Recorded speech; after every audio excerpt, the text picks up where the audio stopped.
Hello and welcome back to the podcast. I've got a fantastic person joining me today. In fact, some might say royalty because she is the queen of the selfie stick. So some of you might know who I'm talking about already. If you follow her on social media, you'll see her videos absolutely everywhere. So Miranda Menzies, thank you so much for joining me today. You're very welcome. Thanks for asking me, Chris. That's very kind of you. So start us off. So lots of people see you on social media. You do a lot of video content as well, lots of photography content as well. So talk us about your life before estate agency. What were you doing before you got into the property world? Well, I had a very a lot of years before I joined. I'm in my infancy really in the career. If I'm honest with you, I'm only 3.5 years in. But anyway, I joined the armed forces when I was 16. I was brought up on a council estate in Essex. So yeah, I was born in Essex but made in the RAF. I was definitely that classic. And I left the RAF. I had a short career in the RAF. It was brilliant. But I left when I was 21 and I set up my own business at the age of 21. 28 years, I ran a very successful diet and fitness club. Had at one point a team of instructors working for me, covering the whole of Northamptonshire, partly into Leicestershire and Cambridgeshire as well. And obviously got married, had 2 children, brought my children up, continued with the career, got to a point where it was fitting in with family life and I could drop my kids off at school, I could pick them up, which counts for an awful lot as a working woman. And then I just got to a point, well, I knew I was approaching a knee replacement because I'd exercised so much and taught like 20 odd classes a week for many years. And also my favourite hobby was running. I was a runner. So, it's just not conducive for longevity, in particular knee joints. So I kind of thought, well, I'm in my late 40s and I can't do this for much longer. So it's all I've ever done now. What do I do? So it was kind of one of those.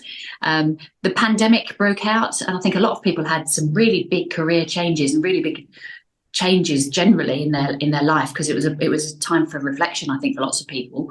And I have a small portfolio of buy-to-let properties, which was kind of my retirement fund. And I was in the letting agency that managed them for me when the pandemic was breaking out and their phones were going off and there was only one person in the office and they said to me jokingly, "Oh, do you want a job?" And my business had obviously, if you think about the nature of my business, it was very much face to face. I was working in the community, and we wasn't allowed to do that. So I kind of retreated online, and I'd put my business on Zoom, and I was sort of doing it. I'm not very good at that sort of things. I was fumbling it along, wasn't terribly enjoying it, but I was just trying to keep my business afloat as best as I could. So I was in the letting agent that particular day, and I did have time on my hands, whereas I wouldn't have had time on my hands before. I could do a Zoom recording of a live some fitness content, and then I did have time to go and do a bit of work in an estate agency if I wanted to. So basically, long story short, I went in one day a week on a Friday into the letting agent, and I spent a bit of time there. They were a letting agency predominantly. They managed my properties, but they did also do sales as well. But they were predominantly lettings. And I just sat there. I just sat back. I watched. I listened, and I just thought how I would do things differently. And if I was given an opportunity to have a conversation with somebody, I kind of rolled with that opportunity. And before I knew it, they were just sending me out to do market appraisals, and this is just sort of one day a week. So totally self-taught. I'd been there not very long. I think I'd been there, I don't know, 6 months, maybe even 4 months.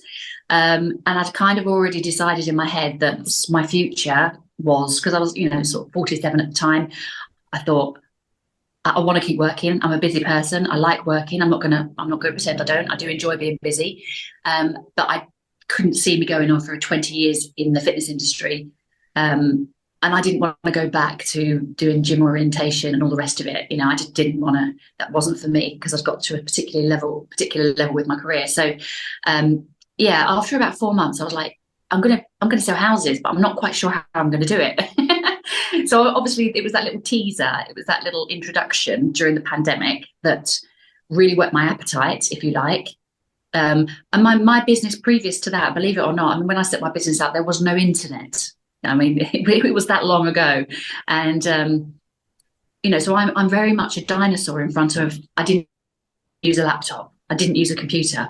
And I think in my head, that was a massive thing. I was like, well, I can't be an estate agent because I can't use a laptop, I can't use a computer, you know, and I'm really not very good in those areas. So I wasn't naive enough to think that I could just set up my own estate agency, and I didn't want to. You know, had I been 20 years younger, yes, but not at that point in my life. So I went in and spoke to the director of the company that I was working 1 day a week for, and I said, look, I want to be a partner. I'm just going to cut to the chase here. Make me a partner. And he kind of just, you know, looked at me and he's like, it's not a no, he said, but I think you need a couple more years in the industry before we're allowing you to do that, which is completely fair enough. But for me, that wasn't going to happen. So you know, it wasn't about the money, but I wasn't going to stay in the agency like every Friday from 9 till 6, getting £10 an hour. The money wasn't the thing. I wasn't bothered about the money, but I thought, that's not going to work for me long term, and I'm not going to sit here for 2 years doing that just so you'll prove to me that you know, I'm able to be a partner in the business. So then I went away and I just started searching. How do you become? I started because when I set my business up when I was 21, I bought a franchise. Okay, it cost me 25 grand. It's a lot of money in those days, but it was a way of being self-employed, individual business, but also having expertise behind you to guide you, been there, got the t-shirt type of thing in terms of issues and industry problems. And, you know, they've made lots of mistakes, and they have a blueprint, they had a business plan, and they say, if you do X, Y, Z, then this will be your results. So I just started searching franchises for a estate agency, and then nothing came up.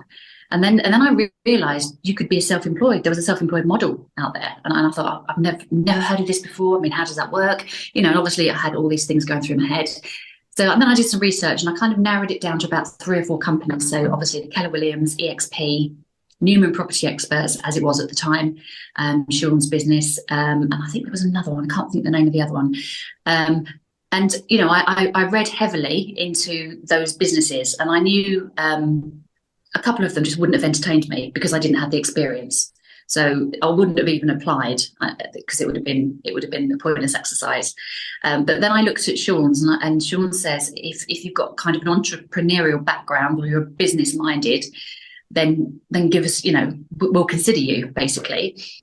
And that's what happened. You know, long story short, I had an interview with Jim, and then I had an interview with Sean, which I thought I failed. I thought that went really bad. The very first interview, not that I've had many, but I've not been successful here. It was quite harsh. I think he was probing me purely because I wasn't industry. You know, I wasn't from the industry, and he didn't want to take people on to fail. Of course, I get that. But yeah, no, they took me on board in the May.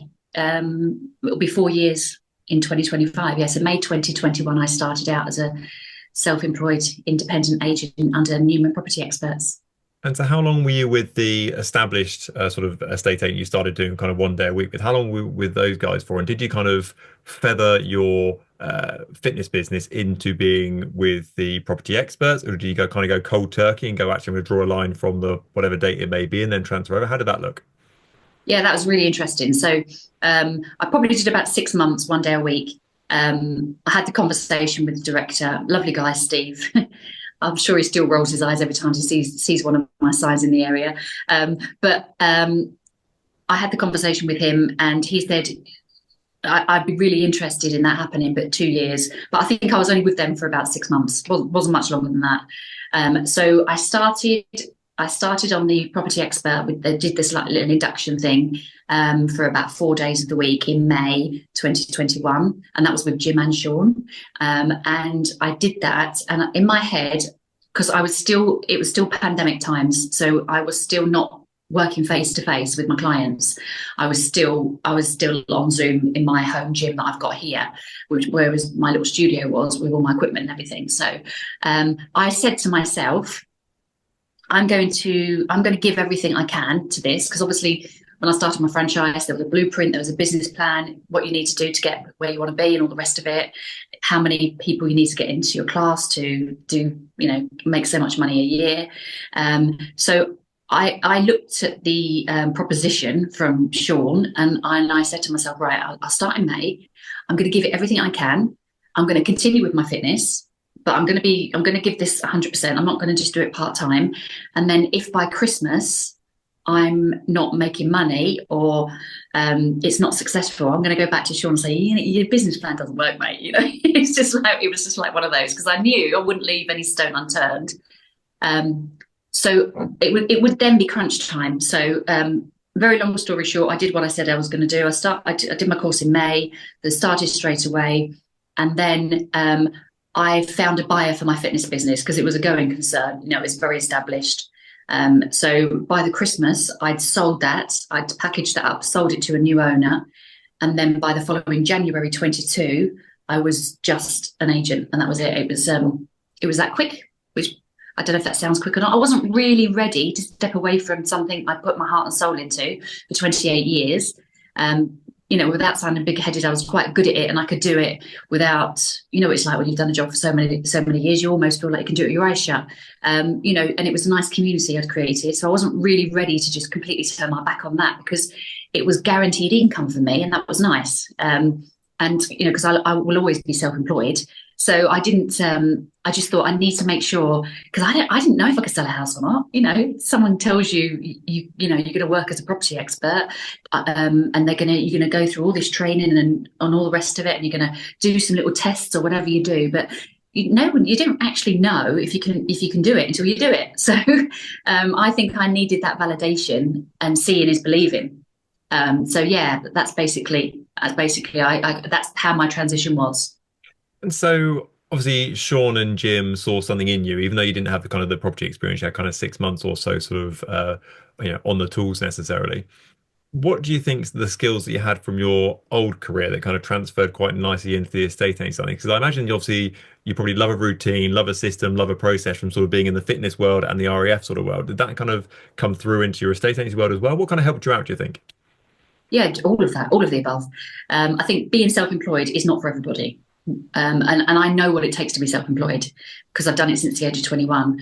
And I've done it year in, year out, and I've weathered storms and different fads and all the rest of it, and open gyms opening, competition opening, and we've continued to thrive. We've come through it.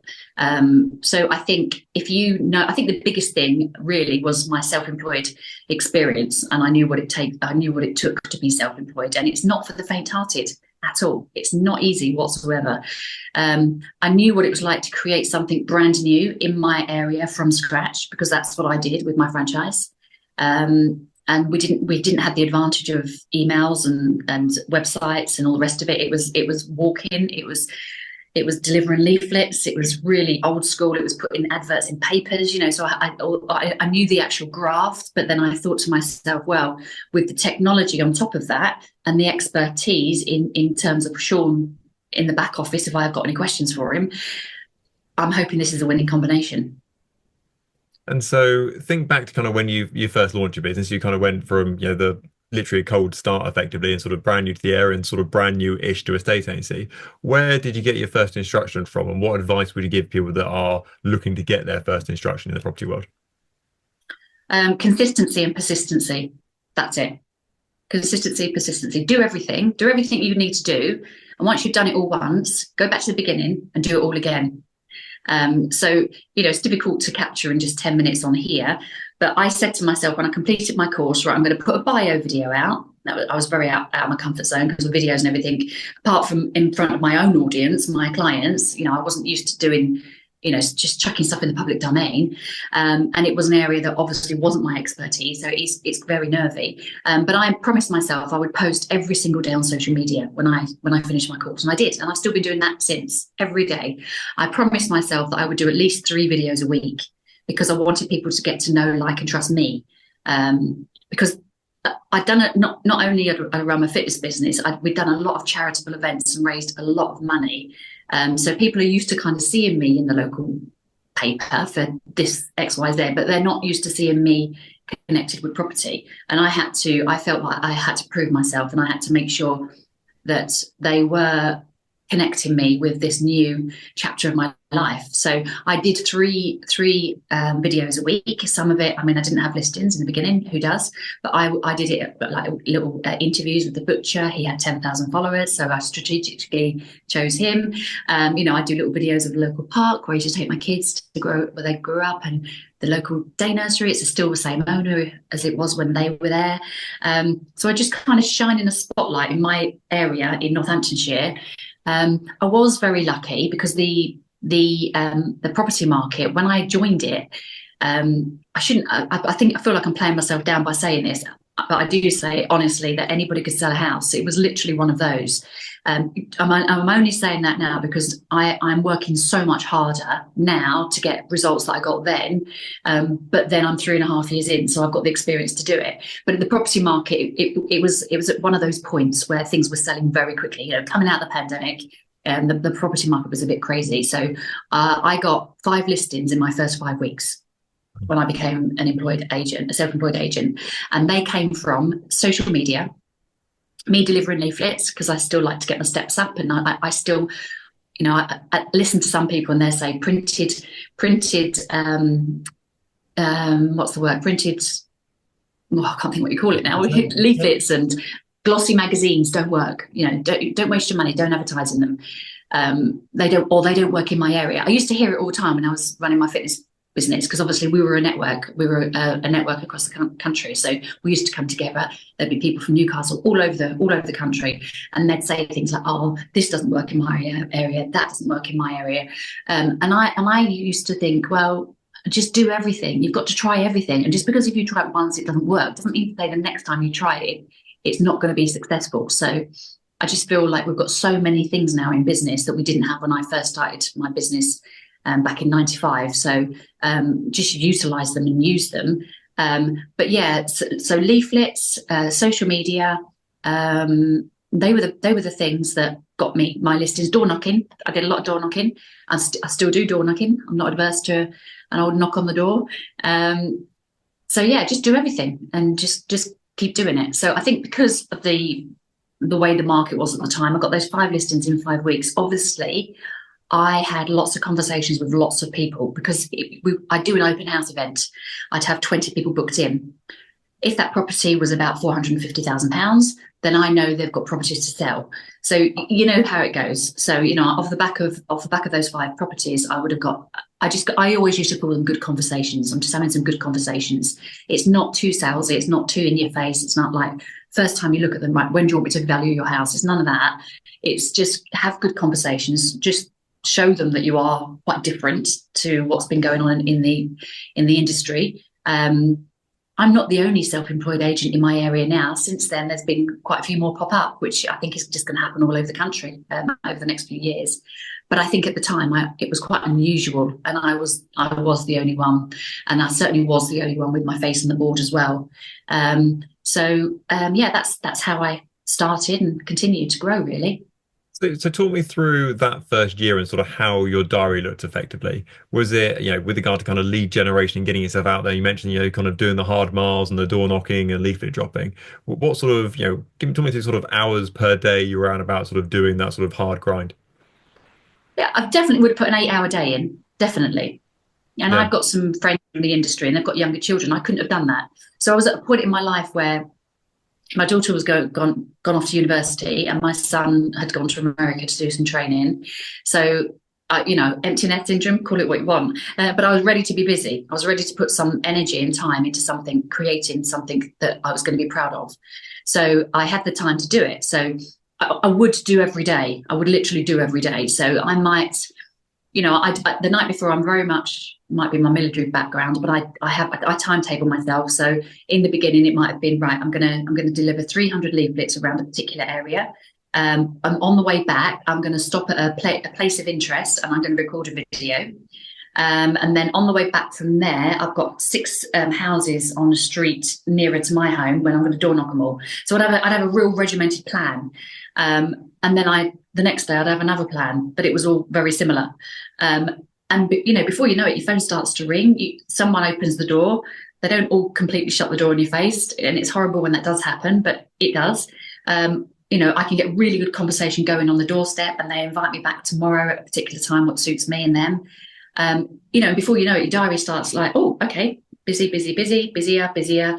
And the market appraisals did come quite quickly, and my conversions were quite good because I think because I came across as just being really, really honest and really quite different. My first market appraisal, I mean, I battled with myself because I'm like, I'm all for honesty because that's what this industry needs. But how are you going to go into that sitting room and tell that person you've never sold a house before, and then you're going to expect them to give them their biggest asset and trust you with it? So I put my presentation together. It hasn't really changed in 3.5 years. I don't have an iPad. It's very much eye contact and me talking from the heart. They got onto the subject. How many houses have you sold? And I said, you will be my first. I said, and I really hope I've demonstrated that I am worthy to be given the opportunity. And this particular chap was on the market with 2 other agents. He'd been on for ages, 1 or 2 viewings, but it was a really good time in the property market. So I took it on for the same price. The photographs were different. It just could go on and on. What was different. And then, we had an open house. I had 5 offers over asking price. And then he went and just did a video testimony on me. I didn't ask him to, and he just put it on my Facebook. And I was like, well, that couldn't have gone any better. So, I do think luck to a certain degree. I know I always say to people, you create your own luck. But I do definitely think there was certain things that lined up with me and enabled me to get the storming start that sadly some other really good agents probably don't get. And that's when you need patience and, you need to just have a bit more persistency. And sort of looking back on your 3-year career or 4-year career as kind of full-time estate agency, what do you think kind of were the biggest lessons in that first year that you kind of carried through to today? Every day is a lesson. Every day is a teaching day. I'm learning. I'm really learning all the time. And just even you can just do something you think absolutely that's the right thing to do, and then it can come back and bite you, and you think, gosh, I didn't see that coming. I think it's one of those industries, isn't it? It really, really is. You're dealing with emotions. You're dealing with obviously I've been used to dealing with the general public for years, and that doesn't faze me. I feel like I can talk to any person on any level, and I think that's probably a secret to my success, being able to do that, communicate with lots of people. I was used to people coming to me because they wanted a product that they had already bought into, and it was all very fluffy and lovely. And in this industry, there are so many variables that are out of my control, and I find that very, very hard because I know I have to deal with other agents who aren't as proactive. I have to deal with other sales chasers who aren't sales chasing, and you can find yourself chasing a whole line. I have to deal with solicitors who don't like talking to estate agents, and a lot of the outcome is completely out of my control. Even though my work ethic and my standards remain the same throughout, there's just a lot of variables, and I think emotionally that can be quite hard. And I've learned that's been the biggest learning curve for me. I'm not in control of this whole journey. I think I was reading something of yours today, or I can't think, it might have been yours on social media, and it said we want to make the journey for clients the most stress-free ever. And I'm thinking, that doesn't exist. It just doesn't exist. We can do what we can do, but we can't, there's so many things that are completely out of our control. So yeah, I think my early days, I thought it would all be happy. I thought I could definitely make the process all shiny and all sparkly for buyers and sellers. And I've realized I can't. It doesn't stop me trying, because I still, every single one, I'm still. But when it doesn't and it gets a little bit fractured, I don't take that personally. I have to now think that's the process, that's the business. It's not aimed at me. It's aimed at the frustration. I think that's been the biggest learning curve for me. It's not all been able to be sweetness and light. And there've been things that I can't do, and they've been completely out of my control. Yeah, I think one of the key things that I try as much as I possibly can do is just focus on the things that I can control, which is the outputs from the business sort of thing. Just because Mm. you knock on one door and they say, yes, great, Chris, I want to come on the market with you. It doesn't mean you're the best door knocker in the world sort of thing. But if you knock on the 1000th door and they say, yes, it doesn't mean you're the worst door knocker in the world sort of thing. So it's more just controlling what you kind of the output you can put out of your business. And the rest of it is, I wouldn't say luck, but, you obviously, as you mentioned, you kind of make your own luck and put the odds in your favor. But really, all you can control is what you do. What comes back off that, answers on a postcard, really. Yeah, right, it really is. And what you'd put on one postcard one month, you'd put probably completely different the next month, isn't it? So Yeah, absolutely. So you talked about sort of variations. You kind of line me up quite nicely here. So you've got quite a specific niche in sort of the area you work in. So talk me through how that works, because obviously you sell kind of very similar sort of style properties, similar sort of price range. I imagine with the same sort of vendors as well. So was that an informed choice you made, or is it just kind of after 3, 4 years or so you kind of found yourself in that sort of part of the world? well, it's interesting you should say that, Chris, because I don't think I have a complete target market. I really don't think I'm a niche in any particular area. So I will sell. I don't have a price bracket either, as much as people say that would go against my brand, and I could be working smarter. So I will sell a house or an apartment, say for 150,000, but then I can put something on the market for 900. So I literally work right across the market. I was fortunate enough to do some work with Fine and Country this year as well. So I was approached by the agent in Northampton. Someone left and said, "Do I want to step in?" And I went down that route. So I learned an awful lot about the upper quartile of the property market. Um, uh, just 12 months later, I've learned that it was just too much. Just because someone asks you to do something and you can do it doesn't mean to say you should.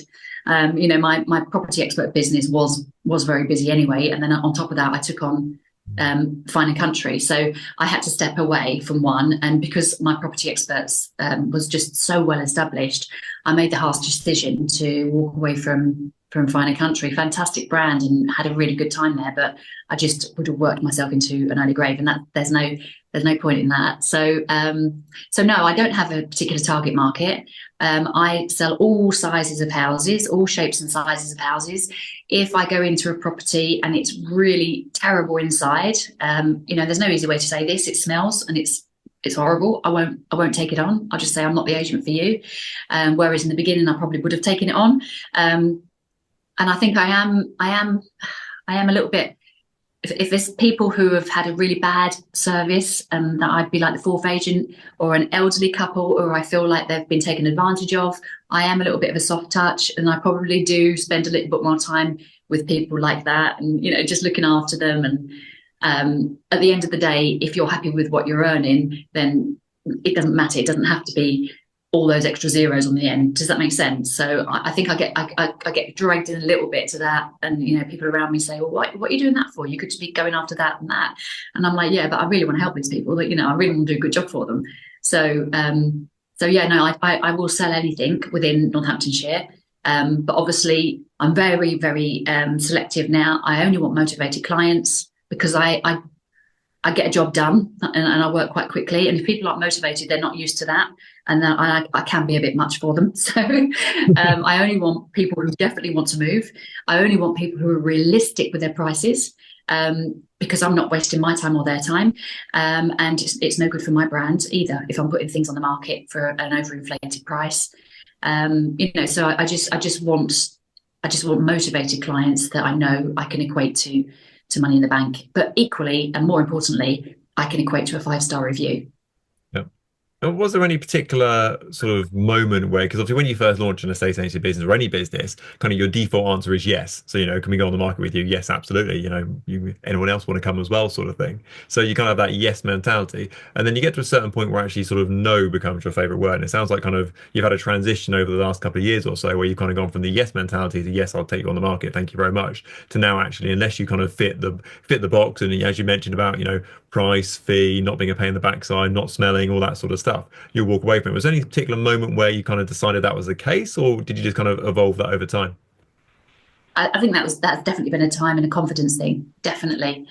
Because in the beginning I got 5 listings in my first 5 weeks, and then I was like, I couldn't believe it. I kept walking into these market appraisals and coming out, and they're like, "Yeah, we want you to sell a house," and I was like, "Gosh, I've got too many houses to too many houses to sell. It was all a little bit overwhelming, but I didn't want to say no to anything because obviously you don't know where your next listing's coming from, and I think that's actually generally a good rule in business. Even when my classes were fully booked, the model of the franchise was based on 9 classes a week, 25 average. So I came into the franchise when it was only about 3 or 4 months old. So I was like the second course that went through. And then when I was doing it, and I wasn't the only person doing this, we got up to like averages of 40 per class. And then I went to a 50 average per class. And then instead of doing 9 classes a week, I was doing 12 classes a week. And then so we kind of ripped up the rule books really. I think you can, even though you're that busy, I was still advertising and I was still doing the basics. You've got to keep doing it. And I think even now I can be more selective with my take-ons, if you like, or with what clients I want to work with, which is a nice position to be in. But you don't always get it right. Sometimes I take some on and I think, I'm not sure if I'm going to take these on. I think this might be a really hard sell, or this person might be a bit difficult to work with, or whatever. And I'll sell it so easily. I'll get a great price. It's the first one to sell, and then I'll get 2 market appraisals off the back of it. Whereas, and sometimes I think to myself, well, I nearly didn't take that one on. So it's you're still learning. It's ever evolving. I think that's the thing. And how does your fee look with regard to Northamptonshire? I'm going to take a stab in the dark here and say you're not the cheapest estate agent in Northamptonshire. How do you kind of combat that sort of almost not race to the bottom, but cheaper agents coming in saying we'll do it for pretty much anything? How do you kind of combat that with that Yeah. conversation with the homeowners you look to bring on the market? Well, I like to demonstrate in my first point of contact that I'm worth my fee. I'm not the cheapest, but I'm definitely not 2.5%. Like I know Sean's like, you charge more, you list less, you'll end up making the same amount of money. Personally, with me, I would be uncomfortable charging 2.5%. I'm just putting that out there. I know there's a lot of agents who are like, oh, it's not what it's about. I would just feel uncomfortable about charging. I think it's too much personally. So maybe I don't think I'm good enough. I mean, other agents will be watching this saying, I'm definitely worth 2.5%. I'm very happy charging less than that, and I'm still making a really good living, and I'm still doing a really good job. I'm like everywhere. We've got people at 0.5%, no VAT. We've got people doing it for 700 quid. I'm not going to do that. But I want people to hopefully see. I mean, a lot of people now are coming to me because they've seen my social media and they've seen my work ethic. They've seen what I do. And I'm always really honest. I say to them, I can't promise I'm going to get you 10 grand over the asking price the first week, but I can promise you that I will be the agent that will work the hardest for you to get you to your next step. So I don't get them all because of my fee, again, like a lot of agents. So I think you get to a point where you can be too expensive. I won't drop below a certain amount. And I'm comfortable around the 1.25%, 1.5%. I'm happy with that. I'm making plenty of money. I'm doing a good job. So yeah, that's basically it on fees. So talk me through about your social media side of things. So you don't know this, but I use you as an example when I'm talking about social media all the time because you are, as I alluded to at the beginning of the podcast. How not to do it.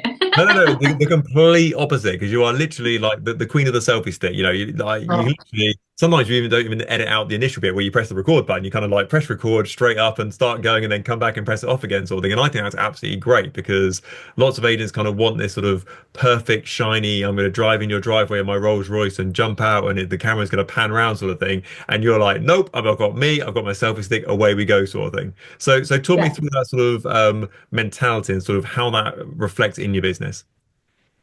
I think I get a lot of people in the industry having a good giggle about it. I know I do actually. They're like, "Oh, do you see her pressing on and she's not even got a Bluetooth or." So I think I keep people entertained. But I'm a sort of person, I don't really care. I go out there. I'm very authentic. I whip my selfie stick out. I've got a house behind me. It's very, very basic, as you know.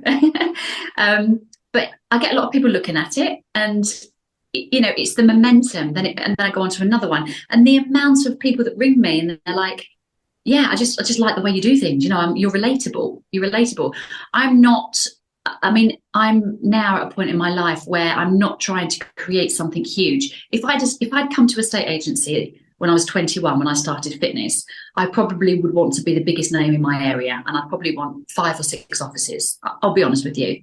I don't have that fire in my tummy anymore because I got to a point in my life where I am very comfortable, but I still want to work and I still want to do a good job. And I think I'm still in the honeymoon period, not even 4 years in. So I'm still discovering, and I know I can do better than that. I know I can do better than that. It's all about customer care. It's all about providing that service.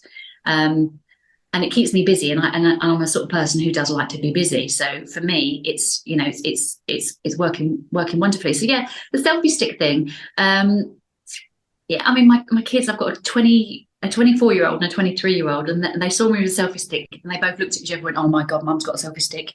And and then my daughter said to me, "Mum, I've got to tell you, there's so many improvements you could make." And I said, "Charlotte, I don't want to know. If you're embarrassed, don't follow me. You do you, I'll do me." And there'll be a lot of women watching this in their early 50s, like I am now, and you're going out and I'm putting myself out there. It's a ballsy thing to do. Okay, I'm literally putting myself out there, and a lot of people would not do it. So I'm proud that I'm literally stepping out there, and actually I don't care, so I don't care. So yeah, I'm not really even sure what the question was, but I got this selfie stick. I had a gimbal once. I had a Well, gimbal once, but gimbals were too clever for me. So I just thought, oh, I can't be doing with a gimbal.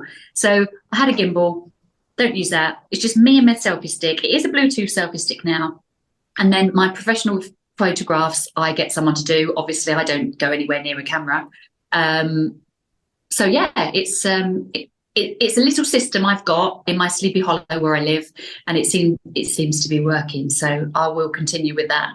I would say it absolutely is working, and you should absolutely keep going with it. I think you're a great example for kind of, done is better than perfect. And I mean that in a really nice way because, lots of people would wait around and go, I'll do one video per month, but it's going to be some Hollywood production sort of thing. You're like, nope, Yeah. here I am, buy this house, here's the selfie stick, here we go, sort of thing. 30 seconds of talking, stop refresh recording, press upload, thank you very much. And everyone sort of knows and loves you for that. It's almost like your trademark, effectively. And I would imagine that when you walk around sort of Northamptonshire, I imagine you get recognized and noticed quite a lot, I would guess.